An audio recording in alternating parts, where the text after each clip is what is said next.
रात को वैभव मेरे कमरे में आया और बोला, मैम, क्या मैं खाना लगा दूं? मैंने कहा, मुझे अभी भूख नहीं है।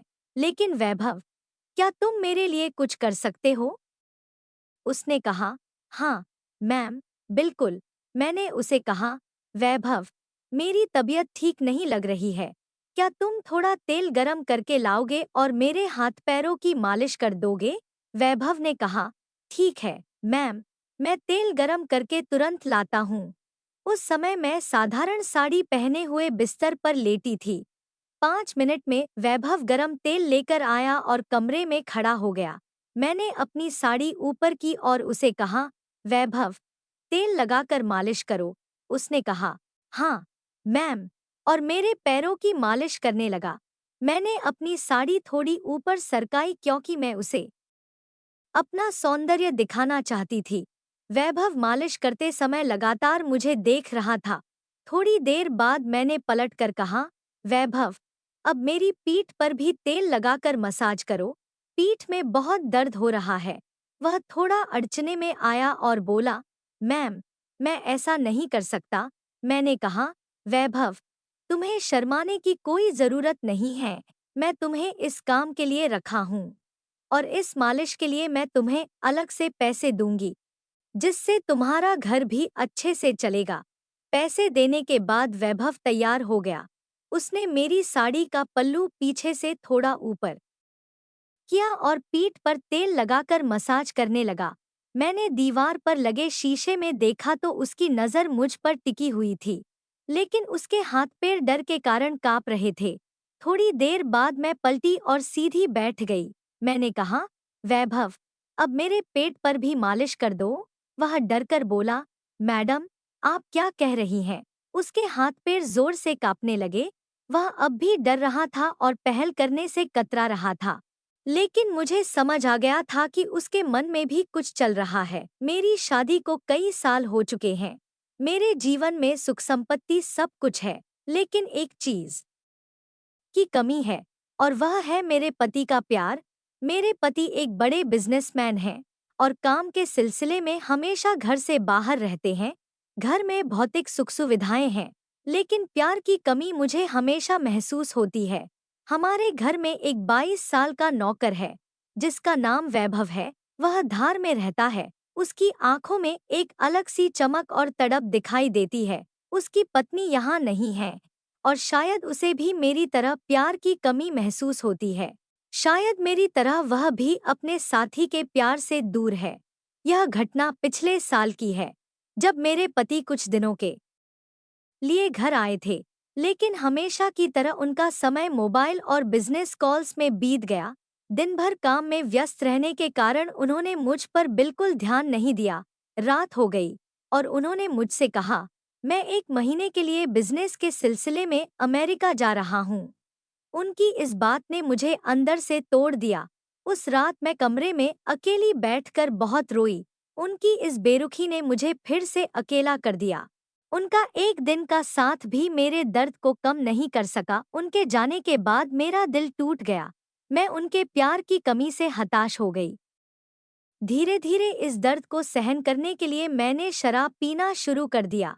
एक रात मेरी तबीयत इतनी खराब हो गई कि मुझे अस्पताल में भर्ती होना पड़ा। उस समय वैभव ने मुझे सहारा दिया। वह मुझे अस्पताल लेकर गया और मेरी पूरी देखभाल की। जब मैं पूरी तरह ठीक हो गई, तो मैंने वैभव को बुलाकर कहा, वैभव, तुमने मेरी बहुत देखभाल की। इसके लिए मैं तुम्हारा धन्यवाद करती हूँ। वैभव ने सिर झुकाकर कहा, मैडम, मैं आपका नौकर हूँ। आपकी सेवा करना मेरा कर्तव्य है। फिर उसने अपनी जिंदगी के बारे में बताया। गरीबी की वजह से मुझे अपनी पत्नी और बच्चों से दूर रहना पड़ रहा है। मैं यहाँ कमाने के लिए आया हूँ। लेकिन मैडम, आपकी स्थिति देखकर मुझे समझ आता है कि सब कुछ होते हुए भी आप अपने पति के प्यार से वंचित हैं। माफ कीजिए अगर मैंने कुछ गलत कहा हो। उसकी बातों में एक गहरी पीड़ा और सच्चाई थी, जो मेरे दिल को छू गई। उसने बताया कि उसकी शादी को 1 साल हो गया है, लेकिन वह अपनी पत्नी के साथ केवल 2 महीने ही रह सका है। हर दिन उसकी याद आती है, लेकिन क्या करूं? परिस्थितियां ऐसी हैं।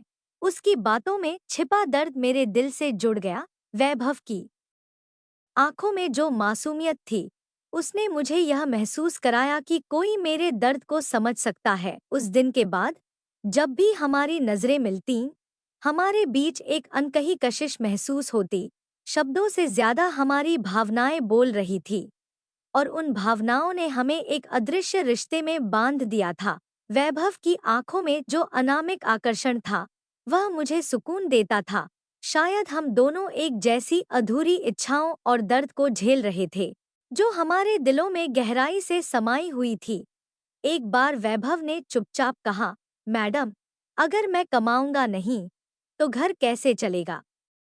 उसकी इस सरल बात ने मेरे मन को बेचैन कर दिया।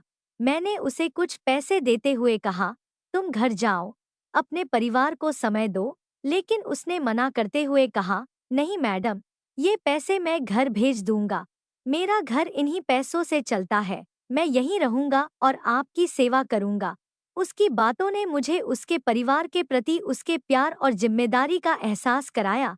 मैं यहाँ रहकर आपकी सेवा करूंगा।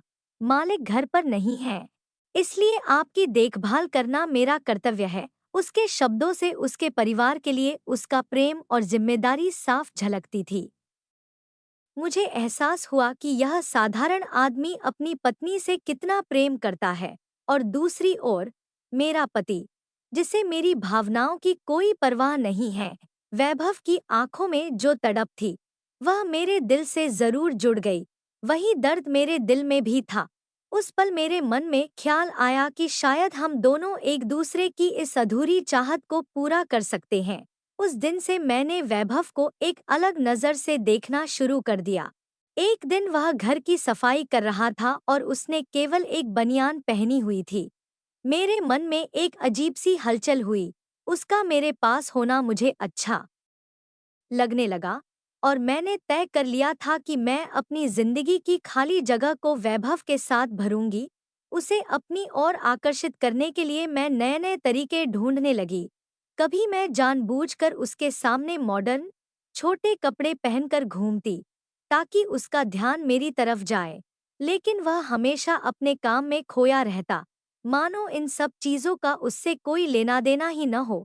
कभी कभी मैं बाथरूम का दरवाजा जानबूझकर थोड़ा खुला छोड़ देती, तो कभी हल्के कपड़ों में उसके सामने घूमती, लेकिन मेरे सारे प्रयास व्यर्थ जाते, मानो वह किसी अलग ही दुनिया में खोया हुआ था। एक दिन मैंने उसे पास बुलाया और कहा, वैभव, आज मेरा शराब पीने का मन है। उसने चिंता भरे स्वर में जवाब दिया, मैडम, शराब पीना सेहत के लिए अच्छा नहीं है। पिछली बार भी आपकी तबीयत खराब हो गई थी। मैंने उसकी आंखों में देखते हुए कहा, तो फिर क्या करूं? वैभव, मैं अपने पति के प्यार के लिए तड़प रही हूं, लेकिन वह मुझे समझते ही नहीं। वह शांत होकर मेरा दुख सुनता रहा। मैंने 2 गिलास शराब भरे और एक गिलास उसके हाथ में दिया। वह थोड़ी हिचकिचाहट से बोला, मैडम, मैं शराब नहीं पीता, मेरी इतनी हैसियत नहीं है। उसका यह शर्मीला स्वभाव मुझे और भी आकर्षित करने लगा। मैंने धीरे से उसका हाथ पकड़ा और कहा, वैभव, यह हैसियत की बात नहीं है, यह बस दो दिलों को करीब लाने का जरिया है। मैंने उसका हाथ थामे रखा और उसे अपने करीब खींचा। पहली बार जब मैं उसके करीब आई, मुझे अलग सा महसूस हुआ।